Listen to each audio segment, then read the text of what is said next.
pero se compone de dos partes, principalmente la parte de la interfaz, si quieren, o máquina virtual extendida, y la de administración de recursos. Esos son los dos elementos que tienen que estar claros. Aquí hay una descripción y ejemplos al respecto que ustedes deberían haber leído. Vamos a hablar un poco de la evolución de los sistemas operativos en la línea del tiempo. Les he mostrado una línea de tiempo de Wikipedia, justamente, que tiene que ver con los primeros sistemas operativos de la época de los 50 hasta la actualidad. Esto hemos ido viendo en función de una página web. Este diagrama nos puede representar algo parecido. Los 50 empiezan los primeros sistemas. Por los 60 aparecen los de tiempo compartido, que son clave para que se haya creado Unix, sistemas de tiempo compartido, los Multics.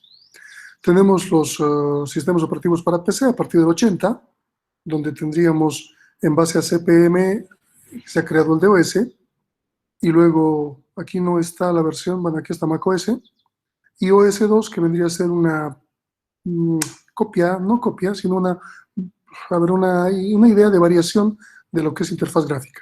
macOS no ha inventado la interfaz gráfica, tampoco el ratón. ¿Quién lo ha hecho?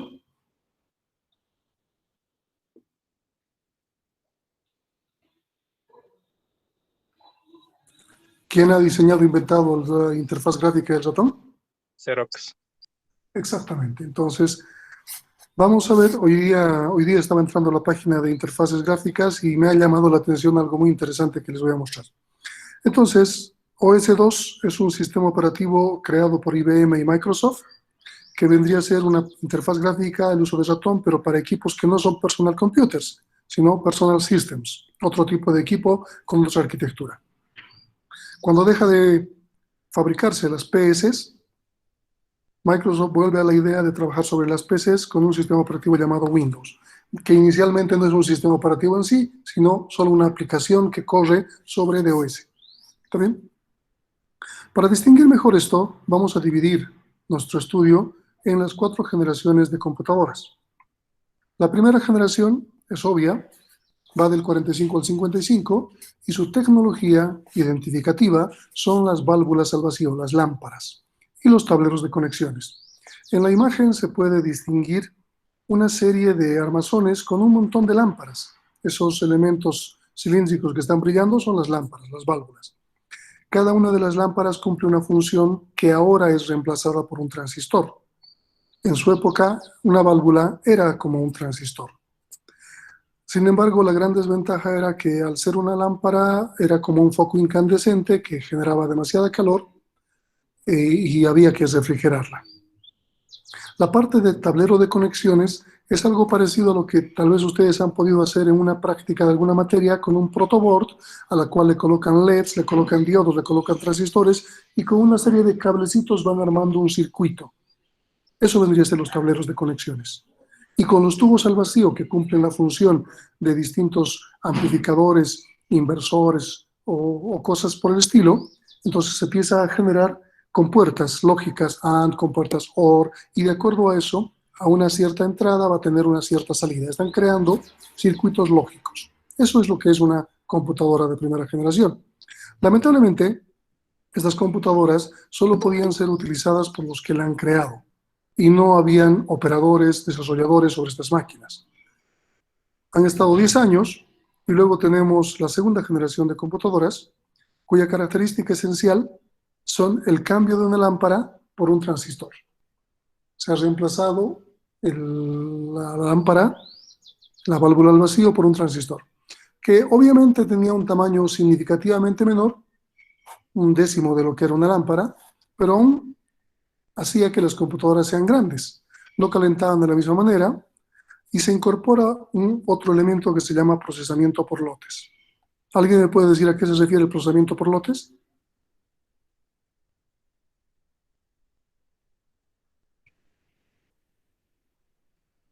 ¿Nadie ha leído el texto?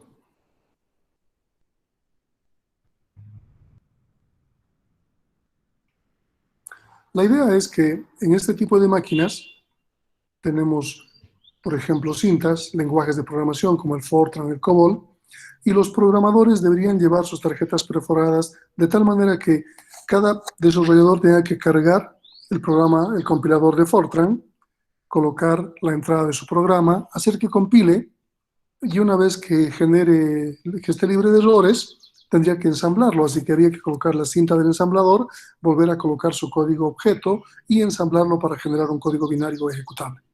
Esto hacía que se pierda un montón de tiempo. Entonces se crea una secuencia de alguna forma de todos los trabajos que deberían ser compilados. Luego se colocan todos los programas que deberían ser ensamblados. Y así de alguna manera se va creando un cierto orden, una cierta secuencia para que alguien que esté más familiarizado con cambiar las cintas pueda hacerlo en menores tiempos y se pueda optimizar. Luego se reemplaza a esa persona que debía cambiar las cintas por algún tipo de programa que haga lo mismo. Se llama un monitor residente. Entonces vendría a ser un pequeño programita que empieza a secuenciar los trabajos. Este vendría a ser lo primero, la primera aproximación a lo que se conocería como un sistema operativo. ¿Está bien? Aquí ya existían los desarrolladores, los programadores. La tercera generación data del 65 al 71. ¿No? Aquí hay un corte, se van a dar cuenta. Al 71, normalmente las PCs dicen el 71 presente. Sin embargo, la primera PC data del 80, no del 71. ¿Por qué se toma en cuenta el 71 en esta tercera generación? Justamente por Xerox. Ya que Xerox, en este año, es que crea una máquina que a la postre vendría a ser el punto de partida para los computadores personales, el uso de interfaces gráficas y el uso de ratón. ¿Cuál es la característica de la tercera generación? Circuitos integrados. ¿Qué es un circuito integrado?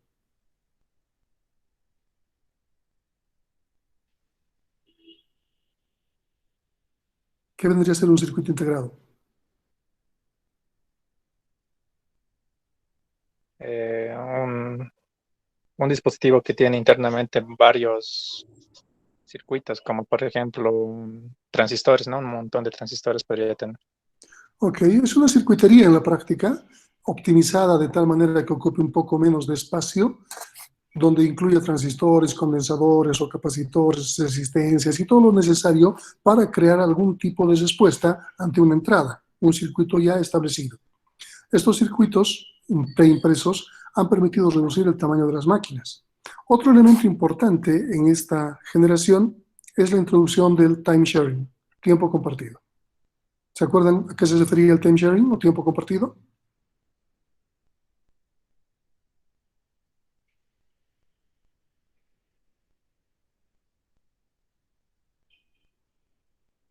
Los sistemas operativos actuales utilizan el tiempo compartido. ¿Qué implica?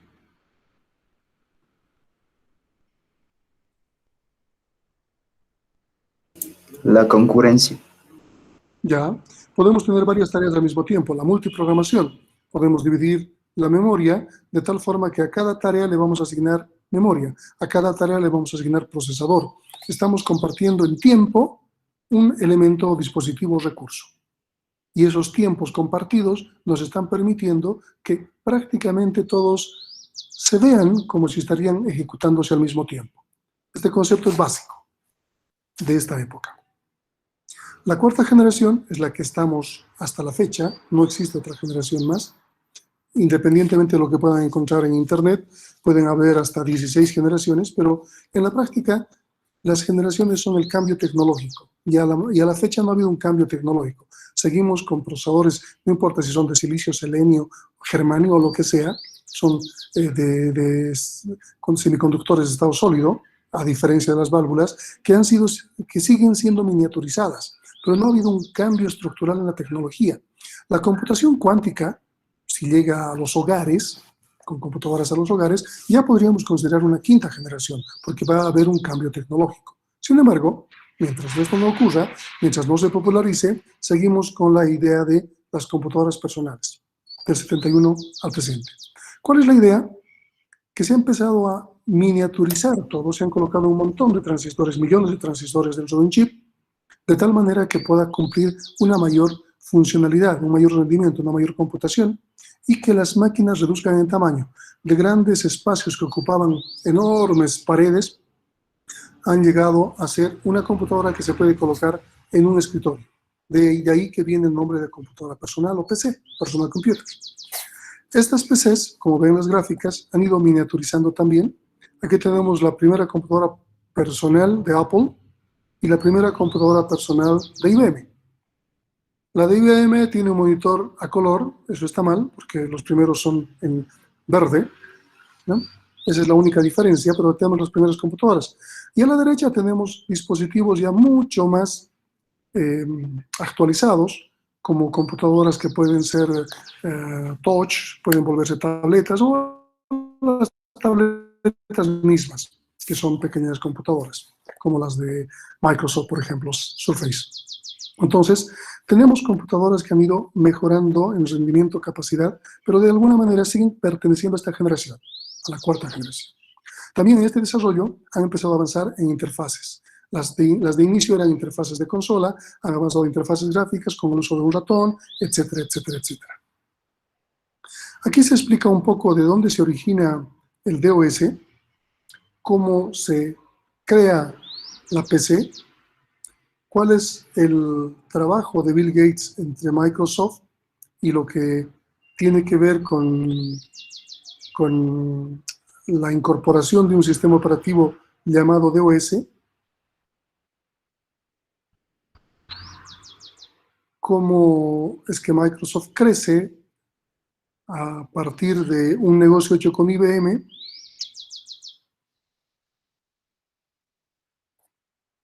en su momento Microsoft había trabajado también con un sistema basado en Unix llamado Xenix.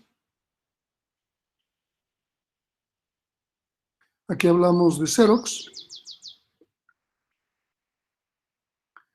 donde ya se había desarrollado las interfaces gráficas. Esto es importante que lean para tener una buena idea de cómo ha ido evolucionando las PCs. ¿Está bien? Vamos a revisar una aclaración. Sigue habiendo gente que está intentando acceder sin cuenta institucional. Ya les he dicho que desde esta semana ya no voy a admitir. Todos tienen que tener cuenta institucional para poder trabajar. Entonces ya no voy a hacer una admisión manual. ¿Está bien? Revisemos un poco lo que acabo de decirles.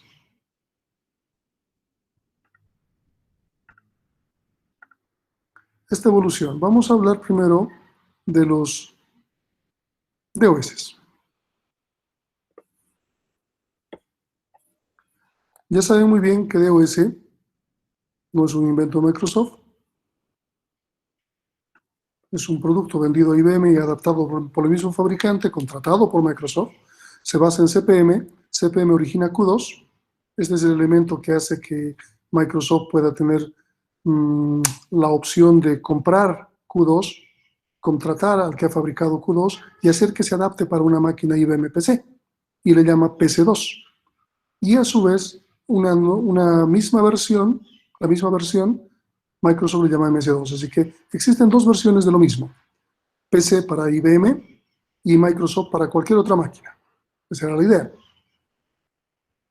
PC2 y MS2 evolucionan, van creciendo y creciendo. Microsoft DOS llega hasta la versión 6.22. ¿Dónde está? Aquí, 6.22.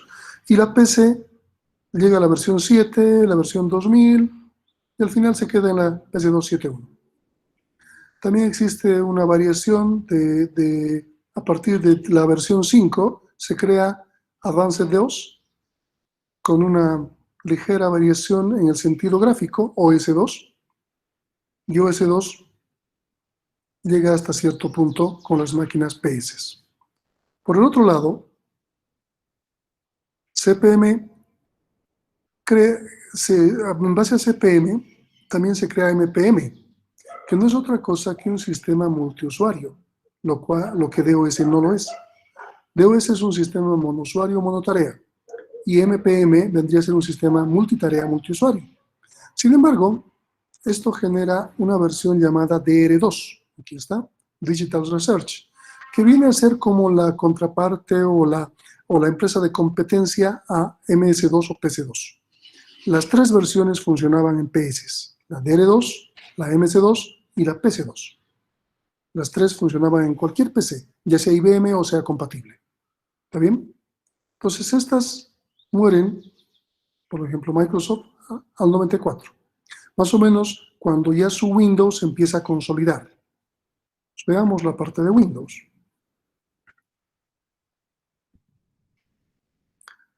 Aquí tenemos...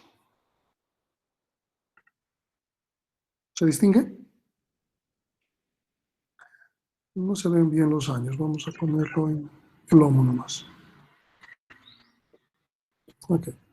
Más o menos en el 85-86 salen las primeras versiones de Windows. Estas versiones, hasta la versión 3.11, funcionaban sobre DOS, es decir, eran solo una aplicación que corría con un sistema operativo llamado DOS. A partir de Windows 95, Microsoft dice que reescribe el código. Sin embargo, 95, 98 Millennium Edition, hasta esta edición, sigue funcionando sobre DOS, aunque lo enmascare, sigue funcionando sobre DOS. A la versión 3.1, Microsoft considera de que no solamente debería trabajar con Windows cliente, sino debería tener Windows Server. Así que crea Windows New Technology, que viene a ser un código totalmente descrito según Microsoft que no se basa en DOS. Y es un sistema operativo mucho más robusto, que es para servidores.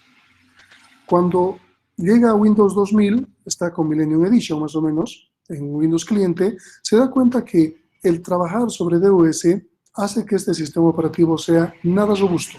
Se cuelga con facilidad, tiene muchos inconvenientes. Entonces lo que hace es, crea Windows XP como cliente basado totalmente en Windows NT. Entonces Windows XP vendría a ser como una idea renovada, ya no se basa en DOS. Sin embargo, aunque Microsoft afirme esto, yo les voy a demostrar más adelante que Windows XP se sigue basando en DOS. Y probablemente Vista 7, 8 y 10 también. Entonces tenemos una línea de cliente en la parte azul y una línea de servidor en la parte verde. Tenemos XP, Vista 7, 8 y 10. 10 sale alrededor de 16, 17. Y hasta la fecha se ha ido mejorando Windows 10, pero no se ha sacado otra versión. Y por otro lado tenemos hasta Server 2019, que es de 1919. Entonces, al 21, Microsoft ha mejorado su Windows 10 con Service Packs y tiene como server Windows Clientes, eso, y como server tiene Windows 2019, perdón.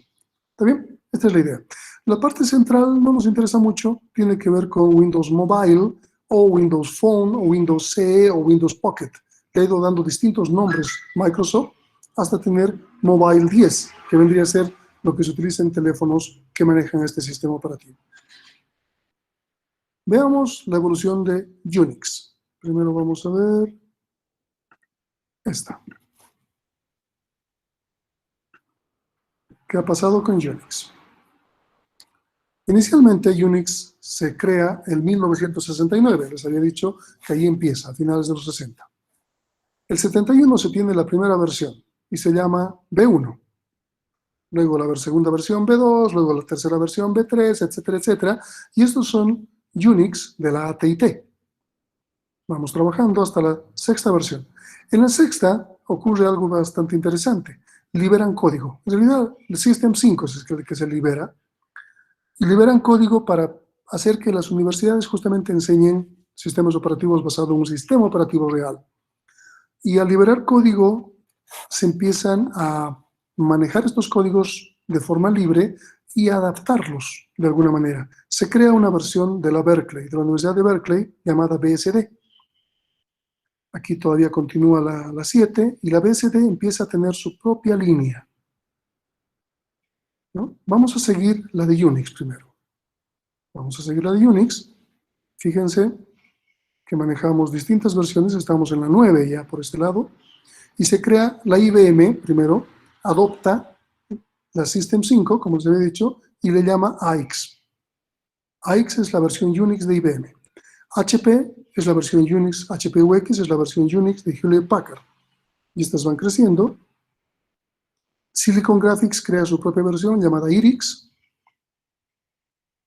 Continuamos por este lado. Novell Network también crea su propia versión. Aquí tenemos IBM X, Novell Network, Santa Cruz Operation. Esta es una de las primeras, junto con Xenix, una de las primeras Unix para PC. Todas estas otras funcionan en servers y en mainframes, pero Santa Cruz Operation funcionaba para PC. Tenemos AIX, Santa Cruz Operation, hasta ahí esa línea. Continuamos otra. Silicon Graphics, IRIX, entre BSD y lo que quedaba de System 5, se crea Sun OS. Se mejora Sun OS y aparece Solaris. Los equipos se llaman Sun y su sistema operativo se llama Solaris. Al revés, perdón, Solaris y su sistema operativo se llama Sun. Es otro Unix para los equipos Solaris, ¿no? Igual va evolucionando y aún hasta la fecha todavía existen los equipos Sun con Solaris. Por este otro lado, tenemos que se crea Match, una versión de la BSD. Match da pie a Next Step. Si recuerdan, el Next Step es el sistema operativo, la máquina que crea Steve Jobs una vez que le botan de su propia empresa. Aquí está el proyecto GNU de Richard Stallman, que todavía no es Linux, solamente es GNU, y que más tarde se va a convertir en el 91 junto con Tolvars en GNU Linux, el 94 en realidad. Aquí tenemos FreeBSD, OpenBSD, Match, OpenStep, y estos dan pie a macOS. Entonces, si se fijan, tenemos una línea de tiempo que nos muestra cómo ha ido cambiando Unix, evolucionando en distintas marcas actuales que hacen a este sistema operativo. Este es interesante.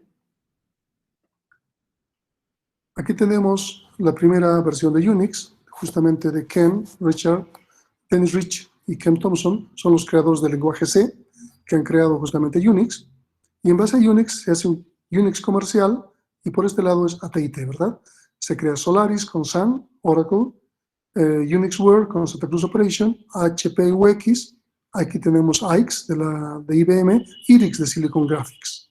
Entonces todos han trabajado sobre el System 3 y el System 5. Y son las versiones actuales, estas últimas. Por este otro lado, Unix también se ha abierto en la BSD, Berkeley. Tenemos Sun OS, por este lado, Next Step, que ha dado pie, junto con Darwin y Match, a Mac OS. Tenemos Xenix OS, esto es de Microsoft, junto con Santa Cruz Operation, Xenix. El proyecto GNU, que se han dividido en GNU Hard y en GNU Linux, con Tolvars.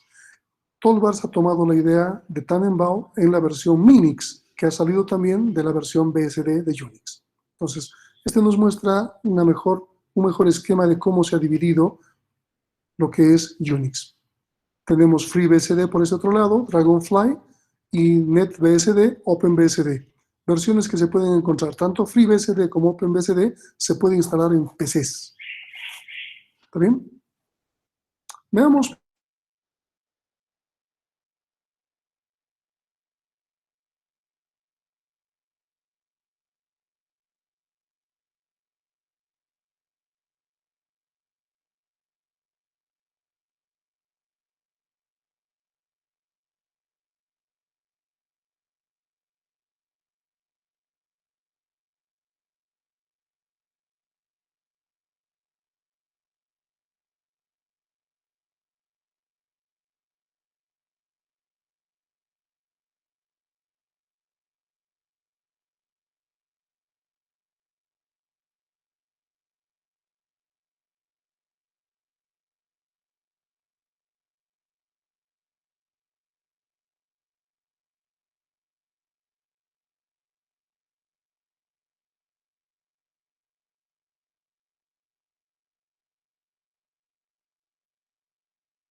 Hola, ¿me escuchan?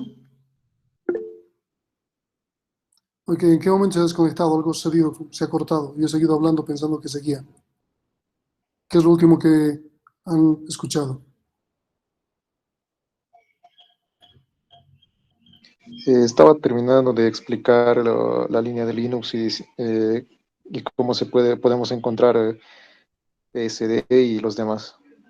La de Linux, pero ya hemos explicado, o la de Unix todavía. Ah, Unix, perdón, Unix, Linux no han visto. todavía. Ok, no han visto esta. ¿Sí?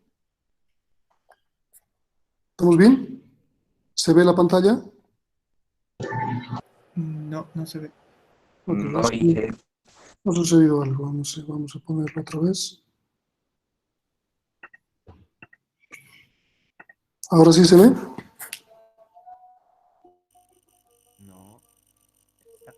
sí, ingeniero. Ok, entonces ya habíamos acabado lo de Unix, hablemos lo de Linux.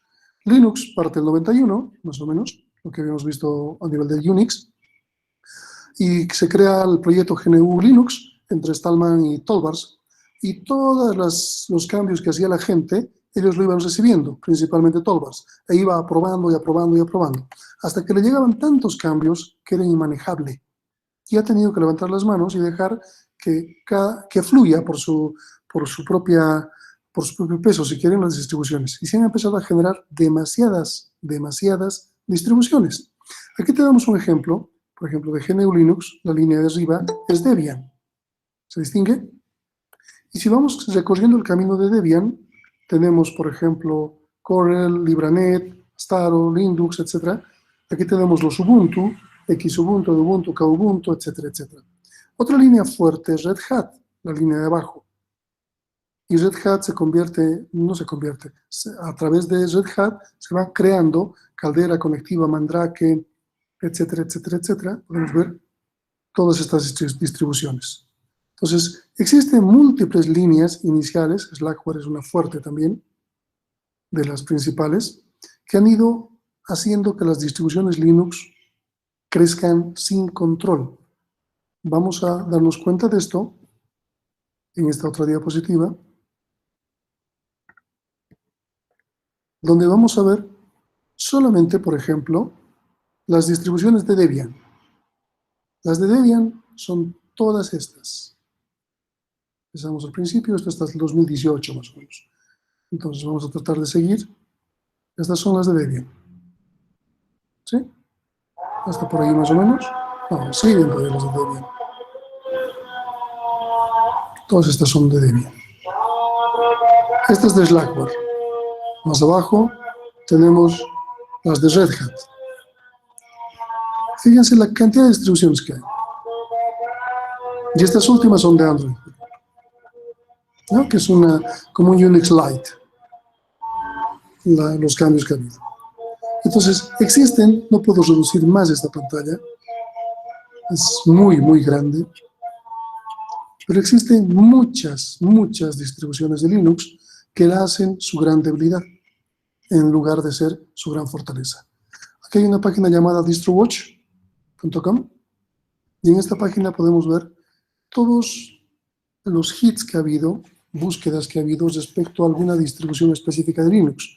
De los últimos 12 meses podemos catalogar en cuáles han sido más requeridas. Entonces, en el primer puesto está MX Linux, en segundo Manjaro, Mint, etcétera, etcétera. Y si uno ve, nos va a mostrar las 278 primeras, o las que ocupan los primeros puestos, 278. No significa que solo existan 278, significa que tenemos miles de distribuciones. ¿Cuál es el problema?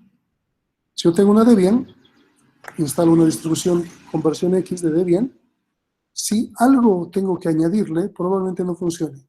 Si en Ubuntu existe alguna aplicación que funciona bien, la quiero llevar a Debian, probablemente no funcione, porque va a estar dependiente de la distribución. Entonces, en la práctica son islas, se han ido creando islas. Y en vez de manejar un Linux como una sola versión del sistema operativo, manejamos N distribuciones con sus N características y sin soporte, lo que es un gran problema. ¿Está claro? ¿Está claro?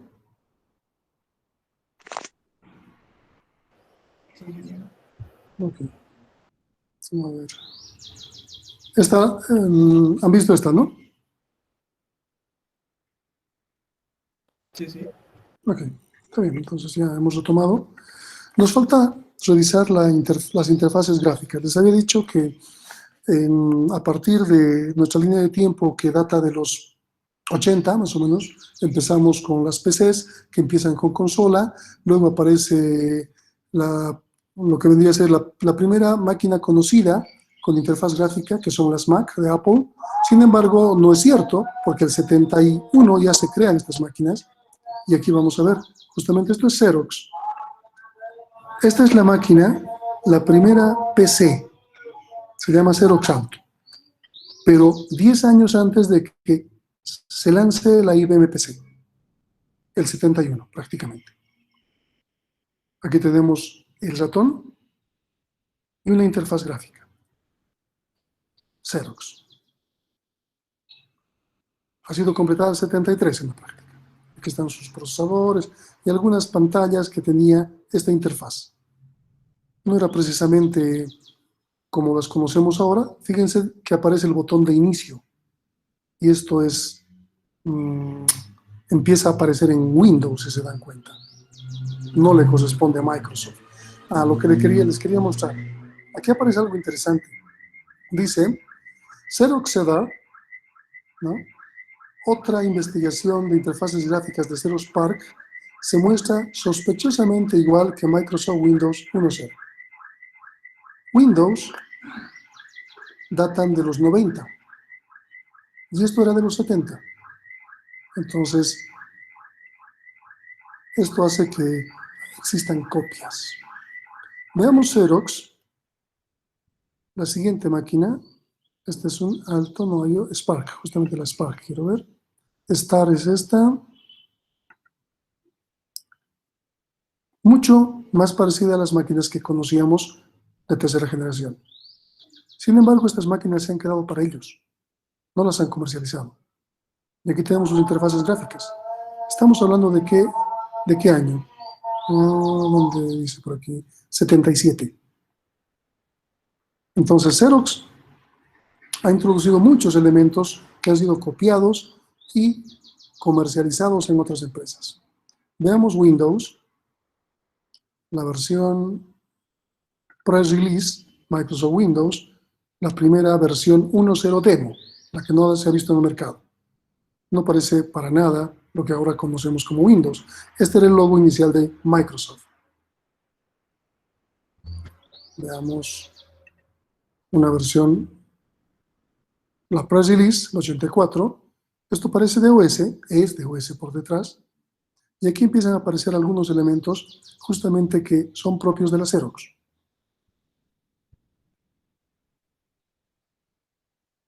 Los primeros jueguitos, Windows. Un Windows que sigue siendo un DOS por debajo.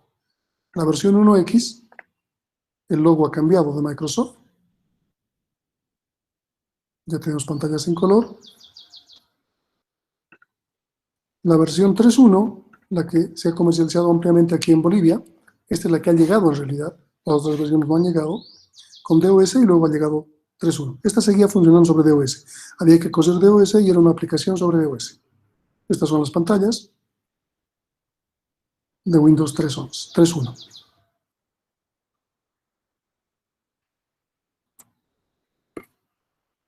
Luego tenemos Windows 95, ¿dónde está?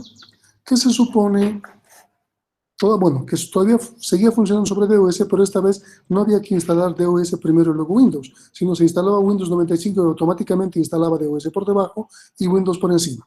Esa era la idea.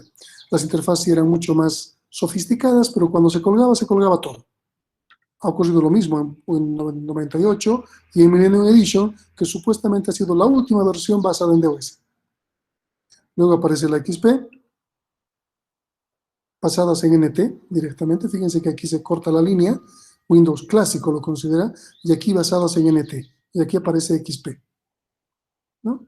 Que hemos conocido hasta el Service Pack 3, que de alguna forma es muy estable. Y tenemos la última, que vendría a ser Windows 10. Microsoft, ¿ok? Tenemos por otro lado, si recuerdan, les había dicho que en su momento, cuando uno no podía acceder a una computadora para poder programar, ¿qué es lo que hacía?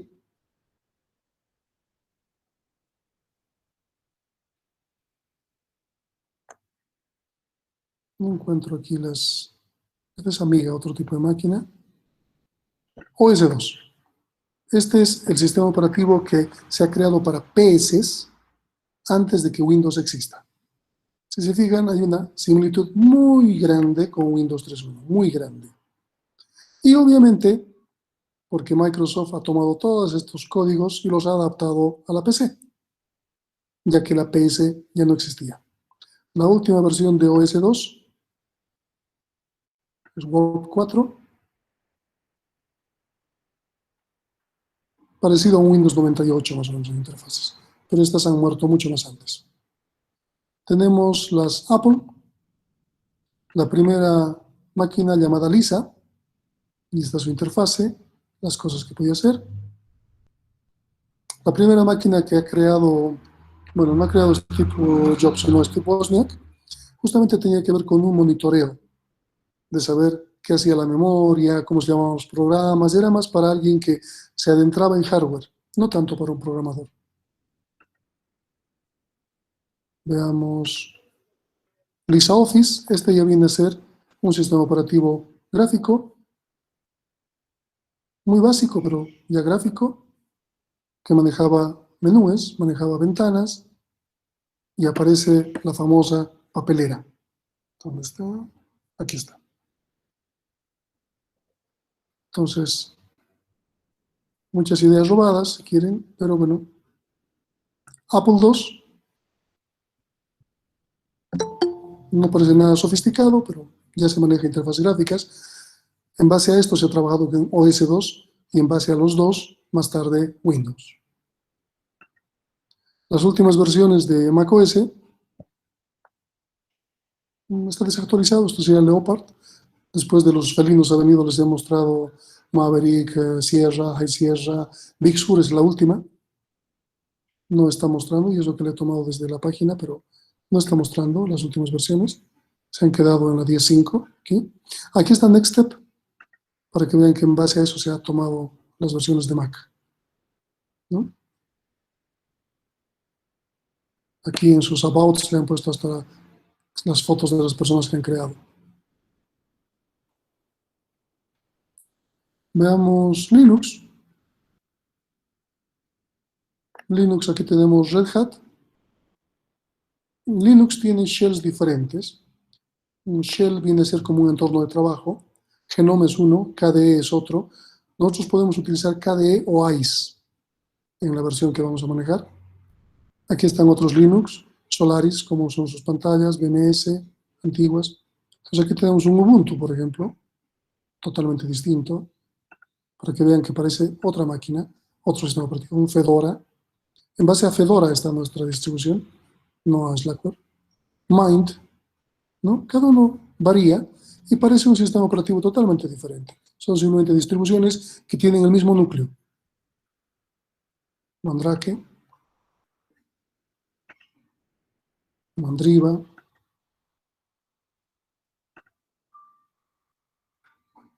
una Solaris, por ejemplo, para que veamos Solaris. Esto es un server. Se parecen demasiado. La gran ventaja que han tenido todos los Unix es que se ha liberado Linux. Linux ha empezado a generar un montón de herramientas desarrolladas gratis que muchas de las empresas que manejaban Unix en consola han podido adaptar a su propio sistema operativo y hacerlo más fuerte. Entonces Linux ha trabajado para todo el mundo que manejaba Unix, gratis. Por el otro lado de la vereda, Microsoft ha trabajado solo para poder mejorar lo que tenía. Les había dicho que Microsoft ha sido la versión Windows 95, si no me equivoco, se le ha hecho ingeniería inversa y se ha creado un proyecto llamado React OS. Este es React OS, ¿no? Que se parece a Windows 95. y está todo su código abierto. Uno puede tener todo el código de Windows en lenguaje C, tal como puede tener todo el código de Linux en lenguaje C, justamente. El proyecto se llama ReactOS. Esta es la última versión que está publicada aquí, ¿no? Entonces han ido mejorando, pero a nadie le interesa mejorar Windows. Entonces hay muy pocas personas trabajando en ReactOS y hay más personas trabajando en Linux. Es por eso que todo lo que tiene que ver con Unix se favorece. ¿Alguna pregunta?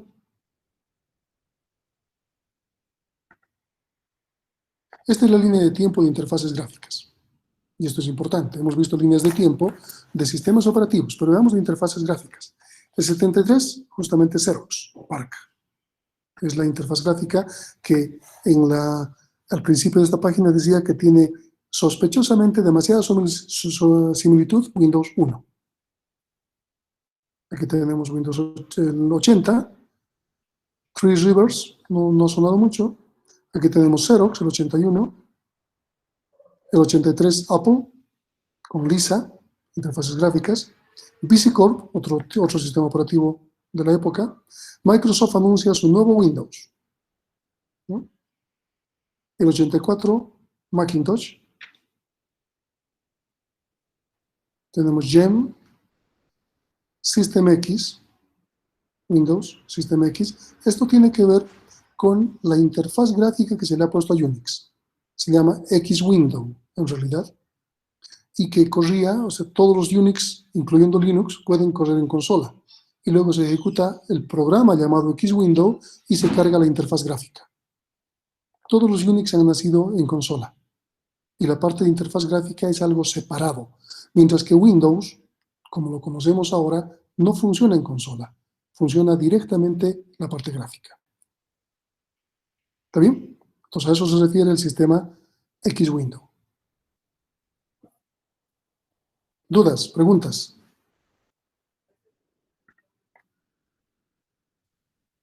Fíjense, aquí está la Commodore. Eso es lo que quería decirles. ¿Se acuerdan que les había dicho que muchas consolas de juego como Commodore y Atari han servido para que la gente programe? La Commodore ha llegado a tener interfaz gráfica. Atari, que yo recuerde, no. Aquí tenemos Apple, Tandy, Apple Macintosh. Ya ha introducido muchos elementos gráficos. Los fonts son propios de Macintosh. Windows en su versión básica todavía.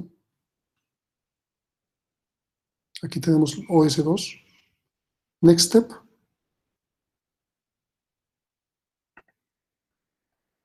Commodore, Windows 3, OS 2, Windows 3.1, Amiga, Windows 95,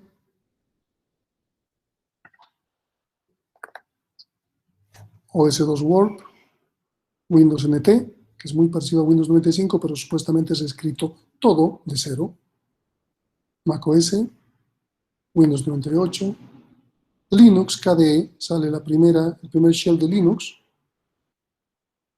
Genome, un segundo shell de Linux, Apple, con un esquema llamado Aqua, que le da otro tipo de vista mucho más interesante al gráfico como tal. Windows XP, ReactOS, el proyecto que utiliza ingeniería inversa sobre Windows, Windows 7, Ubuntu, Genome 3, Windows 8, Windows 10, y así. ¿Dudas? ¿Preguntas? ¿Preguntas?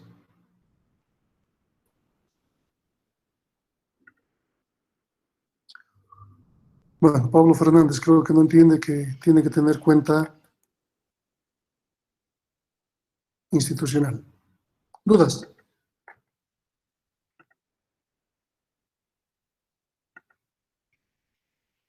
¿No hay dudas?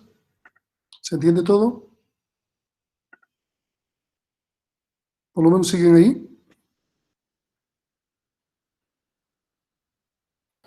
Sí, Ok, me preocupaba que se hubiese cortado otra vez y que estaba hablando otra vez al vacío.